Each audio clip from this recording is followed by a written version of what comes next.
t'es là, c'est pas par hasard. C'est le jour de passage de ce projet de loi, enfin de la présentation de ce projet de loi. Qu'est-ce que t'en penses un petit peu de tout ça? Qu'est-ce que tu fais dans la vie déjà? Moi, je suis enseignant, je suis professeur d'histoire-géographie. Qu'est-ce que j'en pense du projet de loi? Que du mal, hein, et on en demande le retrait depuis maintenant plus d'un mois et demi. En fait, ça fait plus longtemps que ça, parce que depuis la publication du rapport de Levoy, on sait ce qui nous attend. Et contrairement à ce que dit le gouvernement, tout ce qui était dans le rapport de Levoy est dans le projet de loi, plus toutes les choses qui vont être déterminées ensuite par décret. Donc tout ce qu'on disait, c'était pas de la paranoïa, c'est réel. C'est par exemple l'article 64 de la loi qui donne tout pouvoir aux retraites par capitalisation, type BlackRock. Et ça, c'était pas du fantasme de syndicaliste, c'est dans le projet de loi, puisqu'il nous dit qu'on va généraliser le recours aux fonds de pension et qu'il va falloir amplifier ce phénomène-là. Parce que c'est ça l'enjeu de la réforme, c'est en plafonnant à 14% du PIB, en mettant une incertitude complète sur le montant des pensions, et que vont faire les gens qui ont les moyens? Se tourner vers la capitalisation. Parce que dans la tête des libéraux, 325 milliards d'euros qui passent de la poche des actifs à la poche des retraités sans passer par les marchés financiers, c'est inconcevable. Et c'est ça l'agression là qu'ils nous font. C'est l'agression d'acquis qui date de la libération, c'est-à-dire un moment où la France était ruinée et détruite, mais où des gens, des utopistes, calés des communistes aux gaullistes d'ailleurs, ont mis en place un système de solidarité par répartition. Et nous, c'est pour ça qu'on se bat, parce qu'on pense que c'est le meilleur système qui existe au monde. D'ailleurs, il nous assure un taux de pauvreté chez les retraités qui est plutôt bas par rapport à ce qui existe ailleurs. Et nous, on considère qu'il faut le maintenir, qu'il faut l'amplifier, qu'il faut l'améliorer. Et pour ça, ça nécessite un partage des richesses. Le système actuel, il a 7 milliards de déficit selon le gouvernement. C'est rien du tout quand on sait qu'en 2018, il y a eu 91 milliards d'euros d'exonération de cotisations fiscales. Quand on sait que l'année dernière, les entreprises du CAC 40 se sont gavées et que les dividendes, c'est 60 milliards qui ont été reversés aux actionnaires. Donc c'est pour ça là qu'on est dans la rue, pour que les richesses soient partagées dans ce pays, quoi. Voilà. Est-ce que tu as l'impression que, parce que là je discute avec beaucoup de monde et le discours qui ressort un petit peu, c'est de dire aujourd'hui ce qui manque dans tout ça, c'est la masse. Il y a beaucoup de gens qui sont un petit peu oisifs et qui se mobilisent pas.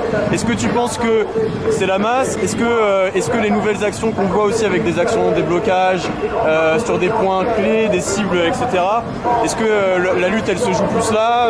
Comment tu vois un peu les choses? La lutte elle se joue partout. C'est sûr qu'elle se joue dans le rapport de force et dans la rue. C'est sûr qu'elle passe par la grève, parce que c'est l'outil des travailleurs, la grève. C'est montrer que la force elle est dans le camp du travail, et quand on s'arrête de travailler, on bloque l'économie du pays.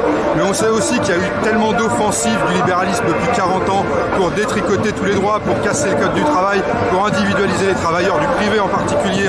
C'est pas pour rien que c'est dans le public, c'est les gens sous statut aussi qui se mettent en grève. Et donc c'est sûr que le mouvement social, il a été massif, il est historique. Même ça, faut bien qu'ils se le mettent dans la tête, quoi. Il y a énormément de gens en grève. Moi, je besoin sans compter tout ce qu'on voit pas, parce qu'il y a plein de corps qu'on voit peu dans les médias.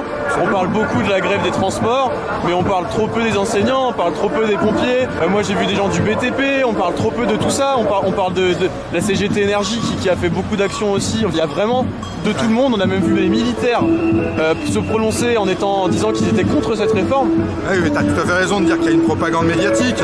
Quand aujourd'hui on s'offusque parce que les électriciens coupent l'accès à l'électricité des grandes boîtes qui font du profit, alors que derrière c'est 500 000 personnes par an à qui on bloque, à qui on coupe l'électricité parce qu'ils ont juste pas de sous. Voilà. Donc c'est sûr qu'il y a une propagande médiatique pour casser le mouvement, mais ça on a déjà toujours vu. Et aujourd'hui en effet la lutte elle passe aussi par les réseaux sociaux, elle passe aussi par toutes les actions qui sont mises en place. Moi je vois dans le département où je suis, dans le 94, hier il y avait 6, 7 ou 8 retraites au flambeau qui étaient organisées. Toutes les actions, et il y en a plusieurs par jour depuis un mois qui sont organisées, il y a toujours du monde. Il y a 61% de l'opinion, sondage BFM, qui sont toujours pour le retrait de la réforme. Donc on voit bien que là il y a une vaste mobilisation populaire. Après ce qu'il faut réussir, c'est à imposer ça au gouvernement. Il faut leur rappeler qu'on est dans un régime où la Constitution dit qu'on est en démocratie, parce que ça ils ont du mal à l'entendre. Donc sûrement qu'il faut passer aussi par des blocages de l'économie, parce qu'il n'y a que le porte-monnaie qui connaissent ces gens-là. Donc c'est sûr que le mouvement social il va continuer, il va se transformer, il invente aussi ses propres formes, mais ils vont le retirer le projet. Quel est le message que tu souhaiterais passer aux gens qui nous regardent? C'est on lâche rien, puis allez-y quoi, chacun à son niveau, chacun à son échelle, battez-vous, vous avez des droits, défendez-les. Voilà.